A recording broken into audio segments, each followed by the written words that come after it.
Sabe quando você assiste uma série que é tão ruim, mas que é tão desgraçadamente fétida e carcomida que você fica refletindo se realmente vale a pena pagar a mensalidade daquele serviço de streaming? Você fica ali pensando, né, fantasiando naquelas 8, 9, 10 horas que você investiu naquela série, o tanto de coisa que você podia ter feito. Você podia ter ido fazer uma trilha e ser abandonado e passar 5 dias lá sozinho. Você podia ter aprendido a fazer pão caseiro. Você podia fazer qualquer coisa que seria melhor do que assistir esses lixos aqui. Pois é, hoje vamos falar sobre aquelas produções de 2025 que deixaram a gente se sentindo até meio lesados como consumidores. E aí fica a pergunta para vocês aí, advogados, se tiver algum advogado assistindo, existe algum artigo no Código de Defesa do Consumidor que possa proteger a gente de produções como essas aqui?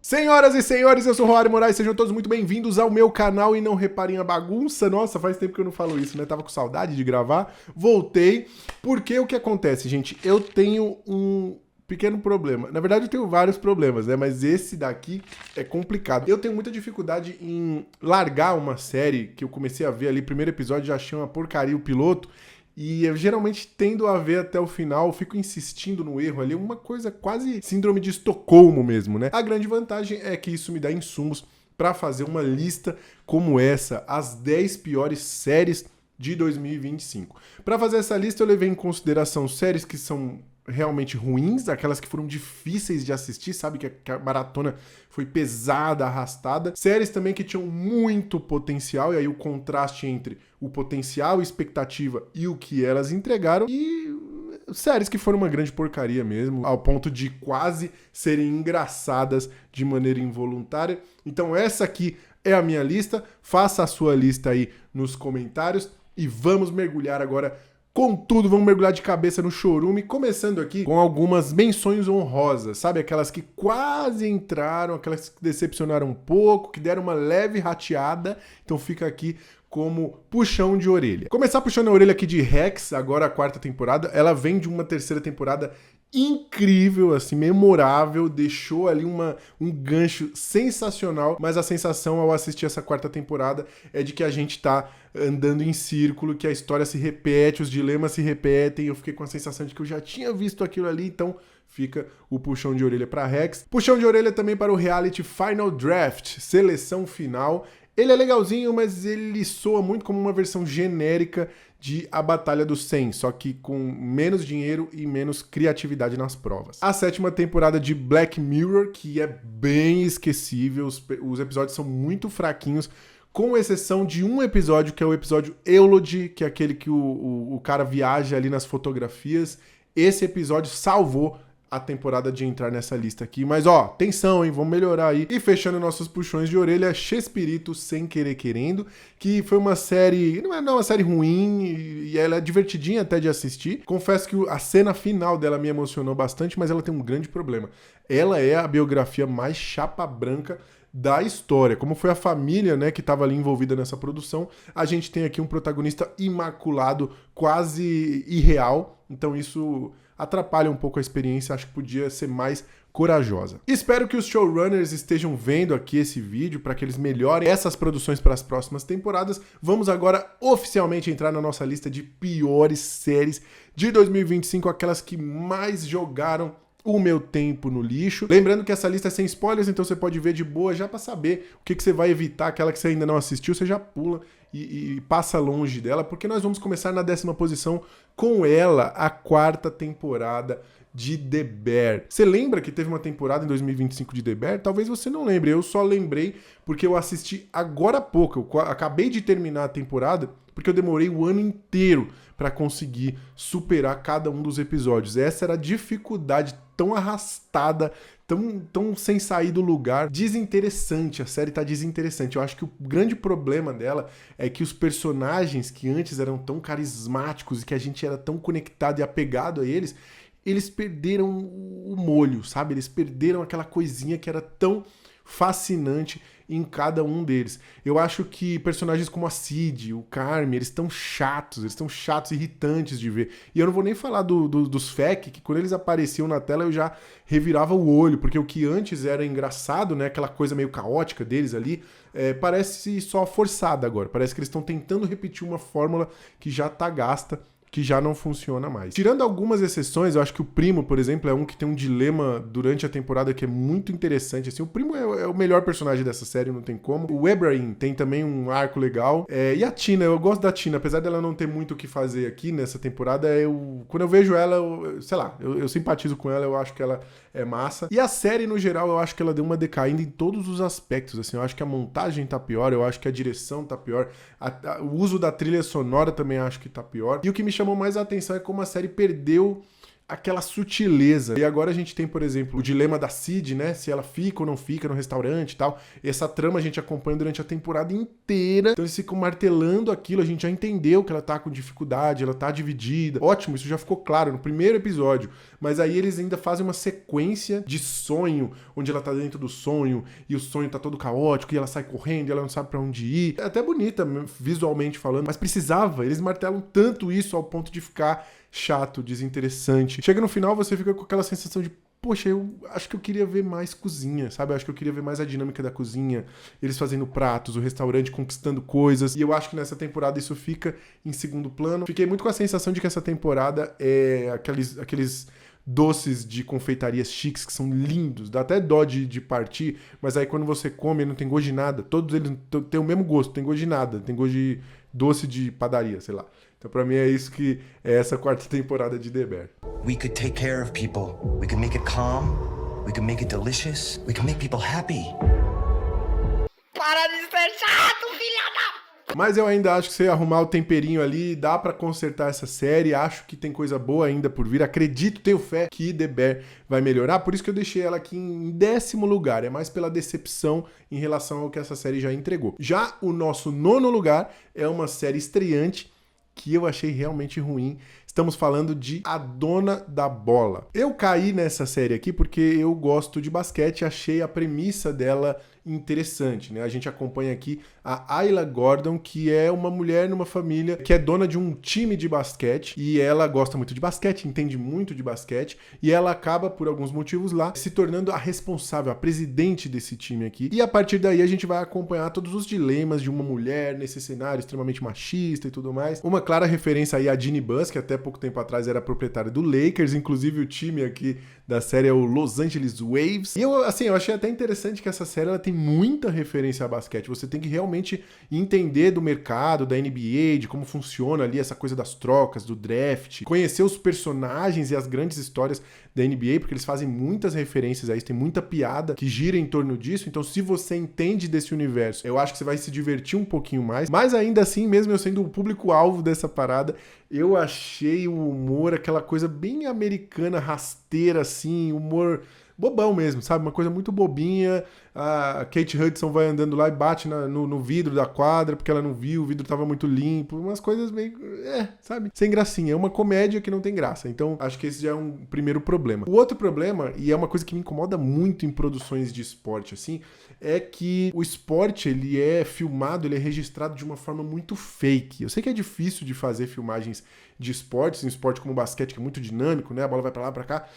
Sabe quando soa fake, que parece que o marcador não tá indo pra cima do cara, que aquela jogada foi ensaiadíssima e aí soa fake? Tudo soa muito fake. Fica ainda mais difícil de assistir quando você já assistiu produções que fazem isso muito melhor, de uma maneira muito superior, como aquela série Lakers Winning Time, que eu acho que é uma das produções mais subestimadas da história. Inclusive, talvez eu faça um vídeo aí sobre séries subestimadas e essa com certeza vai estar lá. Lá eles fazem um trabalho incrível, eles botam os câmeras em patins que vão, né, navegando ali pelo meio do jogo. O jogo parece realmente pegado, parece que aquela partida tá realmente acontecendo. É uma coisa que não acontece aqui. No fim das contas, a gente vê aqui a Kate Hudson.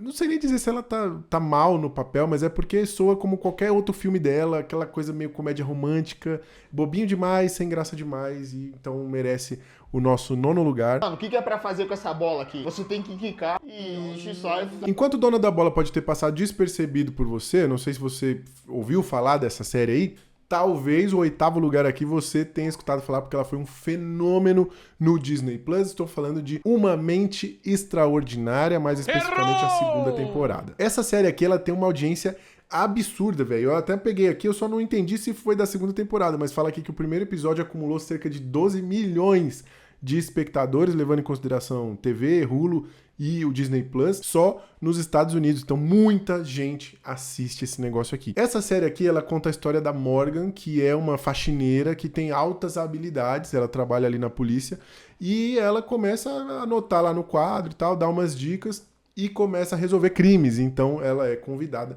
para ser consultora da polícia, e a partir daí a gente vê ela ajudando a polícia a desvendar vários casos ali. O grande problema dessa série era que, primeiro, ela soa extremamente familiar, né? Pra quem já assistiu Psyche, ela é exatamente a mesma coisa, só que com muito menos carisma e muito menos graça. Então isso pra mim já foi suficiente pra não me importar muito, assim. Eu já tinha visto isso feito de uma maneira muito melhor. Inclusive, os problemas são muito parecidos com os problemas que a gente tem em Psyche, né? Uma temporada grande, que tem um arco principal, mas que aparece muito pontualmente, e a grande maioria dos episódios são fillers, né? São uma historinha isolada, com a mesma estrutura. Eles estão lá com dificuldade para resolver aquele caso, vários suspeitos, entrevistam ali um monte de gente, até que a Morgan tira da bunda alguma informação aleatória que ela estudou sobre castelos do século XV, e aí isso ajuda ela a resolver o caso. E eu acho que isso é um problema, porque quando a gente tá falando de uma série que tem essa temática de quem matou, é interessante que o público possa participar, né? Que a gente possa ficar ali especulando quem foi. Eu acho que foi fulano porque tinha aquela coisa ali,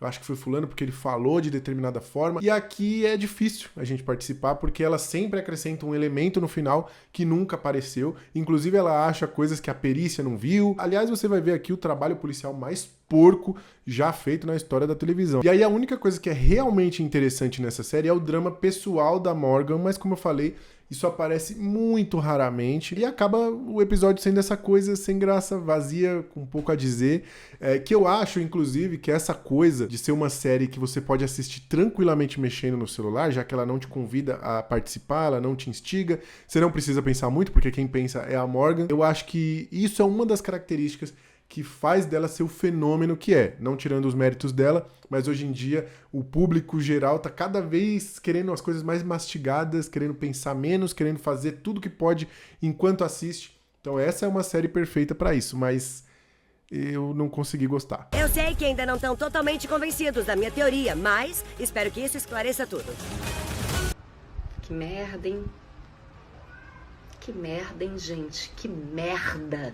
Hein, gente? Na 7ª posição temos mais uma produção da Netflix, que inclusive Netflix vai aparecer bastante por aqui, porque ela rateou e rateou com força em 2025. Vamos falar um pouco sobre Monstro, a história de Ed Gein. Mais uma das séries que saíram no ano passado e que tem essa coisa da espetacularização do crime, né? Aquelas séries que você vai vendo e você vê aquelas cenas extremamente chocantes e você fica pensando, será que precisava mesmo a gente ver uma série do Ed Gein? Eu até entendo a importância dessa figura para a cultura pop, a série tenta explorar um pouco isso, né? Como ela influenciou diversas obras, então a gente vê cenas de bastidores, cenas de filme, tem também uma questão lúdica para tentar mostrar um pouquinho da provável esquizofrenia do personagem, só que o jeito como isso tudo é montado e colocado na tela pra gente deixa as coisas muito confusas. Apesar de que eu acho que, principalmente essa coisa do lúdico, né, da gente entrar na cabeça do personagem, seja a coisa mais interessante aqui. Mas mesmo com todos esses recursos narrativos, é uma série que é difícil de assistir, não só pelo crime em si, né, pela brutalidade do crime, a violência que a gente vê, mas também porque é arrastada, o ritmo dela é complicado, os episódios são longos, e a pior coisa dessa série é que eu acho que ela falha miseravelmente em todos os discursos que ela tenta adotar. Primeiro, eu acho que ela pesa muito a mão na humanização dessa figura. Quando a gente vai chegando mais pro final, ela força um pouco, né? Mas também a série falha muito como um retrato biográfico mesmo, né? Claro que não é uma biografia, não é um documentário, mas eu acho que a série toma liberdades criativas demais, ao ponto de deixar o público confuso em relação ao que realmente aconteceu ou não. Quando você vai pesquisar depois o que aconteceu de fato, várias coisas que a série deixou no ar aqui, elas não aconteceram, como aquela questão do Ed Gein ter colaborado com a polícia na prisão do Ted Bundy. Assim como muita gente também vai sair dessa série achando que ele cometeu vários crimes que são mostrados lá e que na realidade não existe uma comprovação de que ele participou daquilo. Existem rumores, algumas coisas que aparecem lá não são realmente verdade, e eu acho isso um tanto problemático. Para os dois lados, né? Seja pro lado bom ou pro lado ruim. Por isso que eu acho que essa série merece muito o 7º lugar. E a gente vai continuar nessa toada, né? De espetacularização do crime. O crime como entretenimento. Coloco aqui no 6º lugar uma história que eu acho que já deu e já deu faz tempo. A Mulher da Casa Abandonada. Essa daqui eu sei que talvez seja uma coisa muito minha, né? Eu não sei se esse documentário fez muito sucesso, principalmente com a galera que amou o podcast lá, lançado em 2022, que foi um fenômeno absurdo na época, né? Tanto que virou matéria nos telejornais, as pessoas indo lá, virou ponto turístico a Casa da Mulher, o povo tinha que ir lá tirar foto, tirar selfie. Enfim, foi uma febre da qual eu meio que não participei, assim, eu até ouvi o podcast na época, mas eu achei sensacionalista demais, eu não gosto muito do jeito como o Chico Felitti conduz a história, e no fim das contas eu fiquei com uma sensação de ser uma produção apelativa, é isso, assim, eu não gosto, tenho um ranço um pouco desse podcast aqui. E aí quando anunciaram esse documentário, eu já fui assistindo de má vontade, eu já fui assistindo com aquela expectativa, tá, se eles estão trazendo essa história 3 anos depois, né, um tempo relativamente recente, eles têm que acrescentar alguma coisa, tem que justificar o fato dessa história estar sendo trazida para outra mídia. E eu não acho que tem alguma coisa nesse documentário aqui que acrescente ao que a gente já sabia, ao que já tinha sido muito falado. Tudo bem, ele apresenta essa história para outras pessoas, é importante a gente contar histórias como essa. Ele tem a questão de você ouvir os relatos da própria vítima, mas eu acho que não vale a pena. Para mim, foi só eu estar revendo a mesma história, uma história que eu não gostei de consumir já na primeira vez, né? E pensando no documentário como uma obra audiovisual, tecnicamente ela também não tem nada de impressionante, nem em montagem, nem em linguagem, nem em apuração jornalística. Eu acho extremamente desnecessária essa produção e por isso eu coloco ela aqui em 6º lugar. Começo a ver essa pessoa. Era uma pessoa com uma roupa rota, com a cara branca pintada, e aquilo me instigou bastante, assim. Em 5º lugar, eu também vou homenagear uma empresa que tá testando a nossa paciência aí. E eu estou falando da Dona Marvel, que mais uma vez lançou uma minissérie desgraçadamente ruim, que é Coração de Ferro. Eu nem lembro quando que saiu aqui, eu acho que foi no meio do ano, sei lá, mas essa é uma série que talvez você não tenha assistido, e se assistiu, provavelmente você não lembrava. Uma outra coisa que eu queria saber se você lembra aí, você lembra como pareceu difícil o Tony Stark fazer aquela armadura dele, né, lá no começo, aquela dificuldade toda, e depois a dificuldade para aprimorar essa tecnologia, até certo ponto, né? Mas aí, enfim, entra naquela questão de tecnologia mágica. Mas a gente sempre considerou um grande feito, né? Aquela armadura. Caraca, esse cara é um gênio, mano. Esse cara conseguiu criar uma tecnologia extremamente disruptiva. Pois é, meus amigos, essa série aqui ela é a completa banalização da armadura de super-herói mágica e extremamente poderosa, né? A Riri aqui, ela precisa de meia dúzia de latinha de Coca Zero para fazer uma armadura de um dia para o outro, extremamente fácil. Fica aquela sensação de que qualquer um pode ter uma armadura. Eu já achei essa personagem desinteressante desde a sua origem, mas a série tinha uma oportunidade massa de contar essa história aqui nos quadrinhos. Parece ser interessante, a premissa dela é legal, o drama dessas personagens aqui poderia ser massa, inclusive tem uma dinâmica de amizade aqui que eu acho que tinha tudo pra ser legal, mas não funciona, cara. Tudo nessa série aqui é muito ruim, não tem o senso de urgência, não tem senso de dificuldade, e apesar das qualidades, tipo o vilão é interessante, tem uma discussão social na série que poderia ser interessante também, é uma série que poderia ter bastante coisa pra dizer, poderia ter uma personagem cativante, uma personagem com camadas, mas o texto dessa série é muito ruim, a montagem é ruim, tudo é muito ruim, é tudo muito artificial, tudo muito insosso, sabe? Que é uma característica que vem acompanhando aí as últimas produções da Marvel. Você vai ter muita dificuldade de se envolver, de se importar com qualquer coisa que essa série apresenta aqui. E o que é mais revoltante, velho, a gente ficou aí 15 séries, sei lá quantos anos nessa teoria do Mephisto. Agora é o Mephisto. Não, isso daí é o Mephisto que fez. Ah, ali é a sombra do Mephisto. E aí eles resolvem apresentar o tal do Mephisto justamente nessa porcaria de série, que é mais uma daquelas produções que a Marvel vai fingir que nunca fez, assim, que não é com ela. Sabe aqueles personagens que nunca mais vão ser mencionados, que nunca mais vão ter ligação com nada. Eu aposto que essa vai entrar nesse bolo ali junto com Invasão Secreta. Mas nós estamos ligados, tá, Marvel? A gente ainda tá esperando pra ver o que você vai fazer com aquela personagem overpower que você criou lá da Emilia Clarke. E também o que essa aparição do Mephisto nessa série completamente esquecível vai resultar. O Mephisto é massa, como eu falei, o vilão é massa. Tem alguma coisa nessa série que poderia ser boa, mas ela não dá em lugar nenhum. E aí é revoltante você pensar que a Marvel, que tem recurso, que tem dinheiro, que tem um material base ali muito rico, mas ela continua insistindo no erro de fazer as paradas de qualquer jeito, a toque de caixa, achando que isso é suficiente para os fãs desses personagens. Eu acho um completo desrespeito. Então, por isso, eu coloco Coração de Ferro na 5ª posição. Falando em fazer as coisas no relaxo, né, de qualquer jeito, eu preciso trazer mais uma vez a Netflix aqui, porque nós vamos falar agora, na 4ª posição, quase entrando no nosso pódio, sobre a 3ª e última temporada de Round 6. Cara, aquele detetive no barco, velho.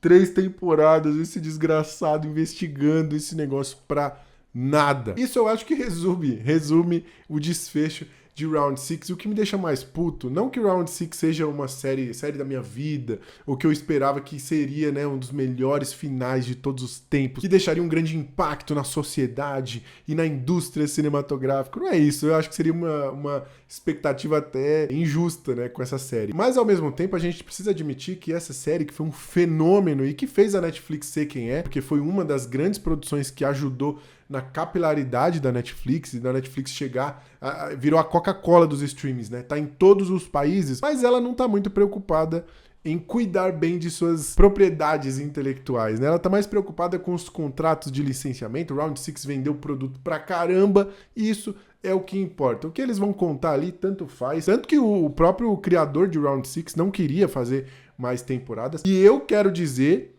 que eu estava certo. Eu avisei, desde a 2ª temporada estou aqui falando que está uma porcaria, que eles estão perdendo a mão, que aquelas coisas que eram boas da série, elas estavam se perdendo, né? A série foi esquecendo um pouco de toda aquela discussão social que ela tinha um subtexto ali que era interessante, mas isso foi pro caralho.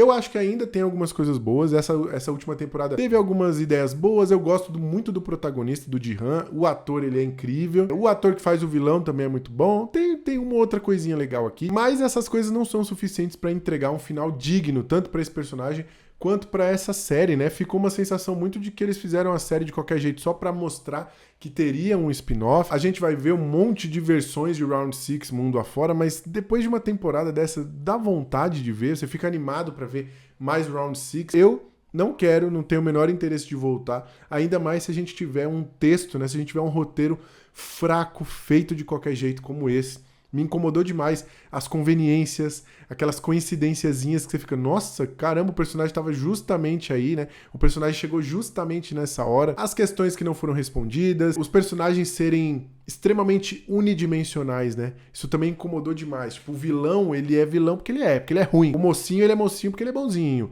E a série, ela se ajoelha, assim, pra que você goste dos personagens. Tipo, morre algum personagem que você não tá nem aí, porque a série não te contou nada sobre ele pra que você goste, mas a série tá ali, ó, você precisa gostar desse personagem, tá? Agora é o momento de você ficar triste. E é impossível sentir qualquer coisa. Eu não vou nem falar daquele bebê de CGI lá, porque eu acho que esse é o menor dos problemas, tá? Eu acho que o grande problema é realmente uma produção desse tamanho, que tem muito fã mundo afora, ser encerrada desse jeito, de qualquer jeito, como se fosse qualquer produção, qualquer coisinha aí. Eu fiz um vídeo na época, eu tava realmente muito puto. Eu fiz um vídeo bem grande falando sobre esse final de Round 6, falando das qualidades, mas também evidenciando aí os problemas. Se você quiser conferir, vou deixar no card aqui, mas eu acho que ela merece estar aqui na 4ª posição. Falamos de muita coisa ruim, né, meus amigos? Nossa, como teve série ruim em 2025, e por incrível que pareça, ainda tem 3 séries que conseguiram se destacar em meio a tanta produção bosta. Vamos entrar agora no nosso pódio, e na 3ª posição eu vou trazer um programa de TV que não é bem uma série, mas como foi exibido de forma seriada lá no Globoplay, eu acho que cabe entrar aqui na lista. Caberia de qualquer forma só pela ruindade. Estou falando de Aberto ao Público. Não tinha como esse programa dar certo de forma nenhuma, porque ele não faz sentido desde a sua concepção. Eles trouxeram 4 ou 5 dos maiores comediantes do país, e eu nem vou entrar no mérito se são comediantes bons ou ruins, são grandes fenômenos da comédia stand-up brasileira, são os comediantes hoje que vendem mais ingressos, que lotam mais teatros, mas eles trazem comediantes stand-up para conduzir um programa que é meio que de improviso e, na verdade, eles nem apresentam o programa. Quem apresenta é o convidado, enquanto eles ficam sentados no sofá meio que reagindo às dinâmicas ali e aos quadros, mas os quadros também são muito ruins e são quadros que também dependem de uma interação com a plateia, só que essas interações elas são meio que combinadas, elas não são naturais. É um programa natimorto, assim, porque nada faz sentido, não tinha como dar certo essa combinação. Tudo errado. A montagem do programa é esquisita, parece que a gente vê reações, risadas que não eram daquele momento. Eu acho que a experiência de quem assistiu aquilo no teatro deve ter sido melhor, e aqui ela é extremamente condensada. Os quadros são ruins, a linguagem adotada ela é datada pra caramba, eles tentam emular uma linguagem de internet, só que não uma linguagem de internet atual. Enfim, é um programa bem constrangedor, assim, é difícil você assistir e não sentir aquela vergonha alheia. Poucos os episódios que tem alguma graça. Eu acho que o do Gil, do Vigor, talvez seja o mais legal, mas por causa do Gil, porque esse cara, ele é muito magnético, assim. Ele é um cara que gera entretenimento de qualquer forma. Mas, tirando ele, eu não sei, eu não consigo ter lembranças boas desse programa. E até formatos ali que já são consagrados, como o quadro do Maurício Meirelles, em que ele invade o celular da pessoa, e que é a melhor coisa, talvez, desse programa aqui. Até isso é feito de uma forma pior. Se você quer ver isso, você acha isso engraçado, você pode ver no canal do Maurício Meirelles ou no show do Maurício Meirelles, porque lá isso é feito muito melhor. Então, assim, esse programa simplesmente não faz sentido, e pra você acreditar, eu vou colocar aqui alguns momentos, você vai ver como é esquisito. Dá até uma sensação meio ruim, assim. Dançando pelas causas. É pelas crianças. É pelas crianças. É pelas crianças. Tudo pelas crianças. Tudo pelas crianças. Peço desculpas por fazer vocês verem isso, mas eu queria comprovar que essa série realmente merecia estar aqui no pódio, merecia estar no 3º lugar dessa lista. Mas teve uma que superou isso. Nós estamos falando aqui do nosso 2º lugar, a medalha de prata, que vai para outro fenômeno desse ano, que é a série Tremembé. Aqui eu acho que a gente atinge o ápice dessa coisa da espetacularização do crime com essa série que é uma mistura de Férias com Ex com Cidade Alerta, sei lá. Essa série aqui é bizarra, ela tem muitos problemas, mas eu acho que o grande problema dela é que ela é completamente vazia. É uma produção que não tem nada pra dizer. Ela flerta com alguns temas e você acha que ela tá fazendo uma crítica, talvez, à qualidade do sistema prisional e as condições a que aquelas pessoas são submetidas, ou talvez a forma como a gente consome essa indústria do crime como entretenimento. Talvez a série tentou falar um pouquinho sobre a dificuldade de se reintegrar na sociedade, principalmente quando você comete um desses grandes crimes midiáticos e tudo mais. A série também não consegue explorar muito bem a psique dessas pessoas, né? Por que elas cometeram esses crimes? Por que elas fizeram o que elas fizeram? No fim das contas, não fica claro o que a série quer dizer. Na verdade, eu acho que ela realmente não se preocupou em dizer alguma coisa. Eu acho que isso é um grande desperdício. Na verdade, o Tremembé, ele é uma grande sequência de sketches ou videoclipes, sei lá, de crimes muito pesados e cenas bastante pornográficas, assim. Não vou mentir, ela é uma série que entretém, ela é uma série divertida pra caramba. Eu acho que tem arcos incríveis aqui, como aquele da calcinha do irmão Cravinho, mas eu acho que é problemático, né? Eu acho que é problemático você se divertir tanto com uma série que aborda esses temas, esses crimes que são extremamente hediondos. E é aquele tipo de produção que depois vai revoltar pra caramba, porque você vai ver a pessoa que cometeu esse crime, sei lá, o irmão Cravinho revoltado porque a série insinua que ele teve um caso homossexual e aí ele tá lá falando merda na internet, ou sei lá, a loja da Richthofen aumentou as vendas em não sei quantos % e essa galera ganhando seguidores. E aí é isso. Esse é o legado dessa série. Então por isso que eu acho que ela é realmente revoltante. Se você assistir a série e conseguir ignorar esse fator entretenimento, ignorar que você tá vendo ali o Paulinho Vilhena fazendo o Gugu naquela entrevista icônica com a Suzane, você analisar friamente a série, você vai ver que ela é bastante problemática, né? Cenas, por exemplo, em que você tá assistindo uma criança sendo arremessada de um prédio e antes mesmo da cena cortar, começa a tocar uma música do Grelo, sabe? Não tinha como não colocar Tremembé aqui no segundo lugar no pódio. Cogitei colocar em primeiro, mas ela só não entrou por não ter sido a série que mais me deixou puto, que mais me deixou revoltado. Mas é sim uma série problemática, desnecessária, que não tem nada a dizer, que não precisava existir, mas que já anunciou uma segunda temporada com o Robinho. É isso, né? Nós somos um pouco culpados por isso. Nós e o Grelo. Alô? Eu vou te dizer uma coisa! Você vai apodrecer na cadeia! Sério? Chegou a hora de falar do primeiro lugar, a medalha de ouro, a pior série de 2025. Com certeza a série que me deixou mais revoltado. E eu acho que vocês não vão concordar com essa opinião, mas tudo bem, não tem problema. O importante é que antes de eu fazer a revelação aqui, você deixe seu like e você se inscreva. É bom você fazer isso já, porque talvez você desista de fazer isso ao saber qual é o meu primeiro lugar. Eu coloquei essa série aqui em primeiro lugar, inclusive ela não estava, ela estava mais para trás, mas conforme eu fui escrevendo, eu vi que era o maior texto, o maior roteiro. Depois que essa temporada foi lançada, eu tive o hiperfoco de ver vídeos que falavam mal dessa série, porque eu precisava achar pessoas que estavam com aquela mesma angústia que eu tive. Senhoras e senhores, a pior série de 2025, na minha humilde opinião, foi a 5ª temporada de Stranger Things. Oh boy! Olha, o texto que eu escrevi tá gigantesco. Eu com certeza não vou conseguir colocar em palavras ou abordar todos os aspectos que eu achei ruim, que eu achei desastrosos no final de Stranger Things. Caberia fazer um vídeo exclusivamente para falar sobre isso, mas eu acho que já perdeu o time, né? Acho que as pessoas já falaram demais sobre isso. E vamos ser honestos aqui, né? Não dá pra dizer que a 5ª temporada de Stranger Things, avaliando friamente, pensando nos aspectos técnicos, não dá pra falar que ela é pior do que séries como Tremembé e Aberto ao Público e outras coisas que eu citei aqui. Mas a gente tá falando, gente, da maior propriedade intelectual da história da Netflix. Eu não tô falando de qualquer sériezinha, não. Meus amigos, se a Netflix tem uma dívida com Round 6, imagina o tamanho da dívida que ela não tem com Stranger Things e com a legião de fãs que amam essa série. Não é meu caso, tá? Não é uma das séries da minha vida.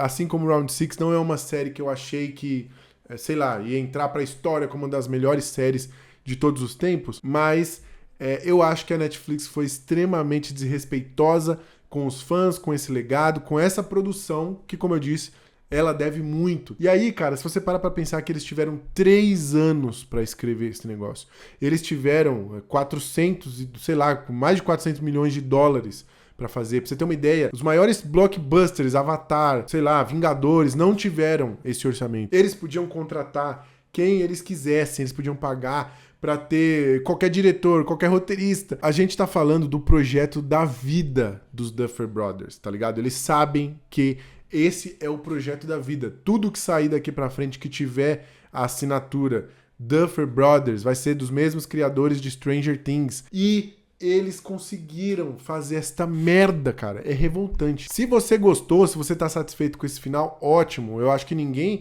vai assistir as coisas querendo odiar, nem eu queria. Eu queria gostar muito desse final de Stranger Things, mas acabou que eu me senti lesado. Como eu falei no começo, né?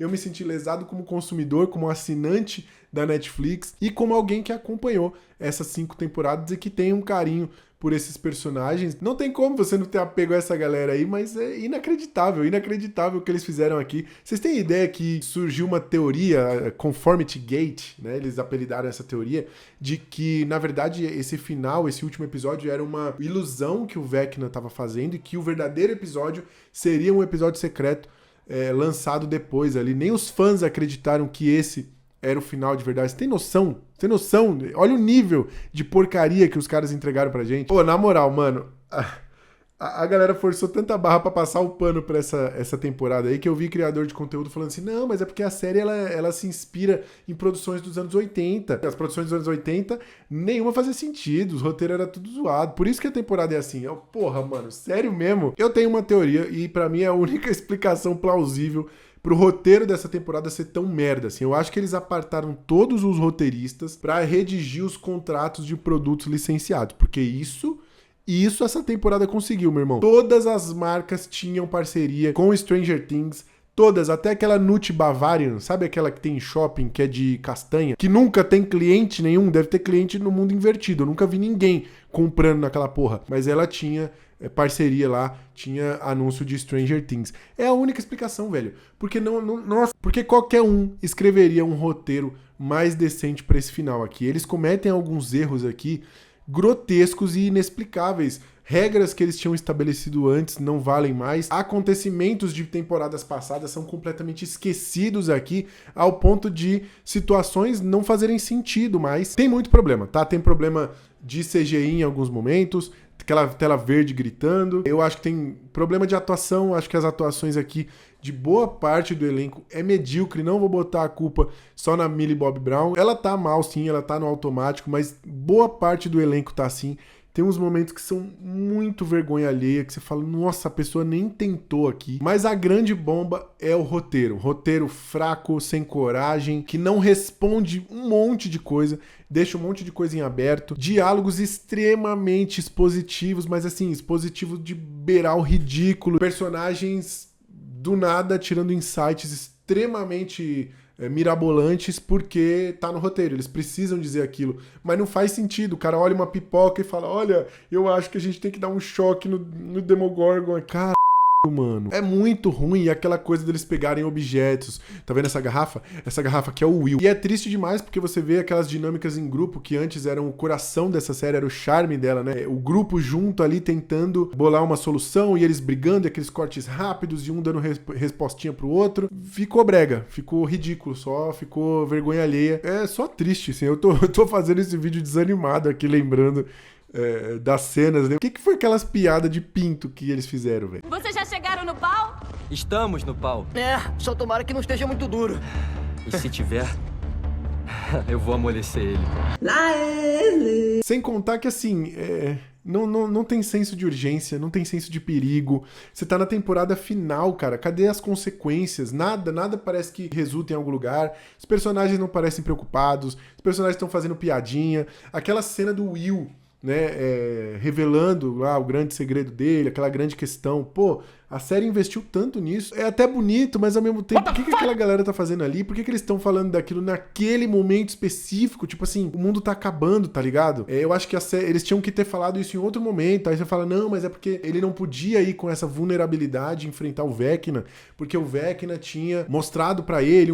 Cara, isso é massa, vamos explorar mais isso. Mas não, esse roteiro é uma merda. Aí, quando o roteiro é uma merda, os criadores precisam dar entrevista e explicar as paradas. E eles só pioraram, mano. O que já tava ruim ficou ainda pior. Porque eles pegaram alguns questionamentos dos fãs, como por exemplo, por que quando eles foram lá no abismo, né, que fala, sei lá, dimensão X, por que quando eles foram pra lá não tinha nenhuma outra criatura, já que supostamente ali era o universo deles, né? Mas aí eles falaram que não, é porque o Vecna, ele foi pego de surpresa, eles não estavam esperando esse conflito lá no território deles. Só que você mostrou o Vecna lendo a mente de geral, ele sabia da porra do plano inteiro. Quanto mais eu falo sobre essa temporada, quanto mais eu lembro de cenas como a Nancy de Rambo lá, matando todo mundo, e a galera matando lá os soldados e depois voltando e ninguém falando mais disso, ou da Kali, a Kali morrendo, quem se importa com essa personagem? Quanto mais eu lembro dessa temporada, mais puto eu fico. Então vai me desculpar,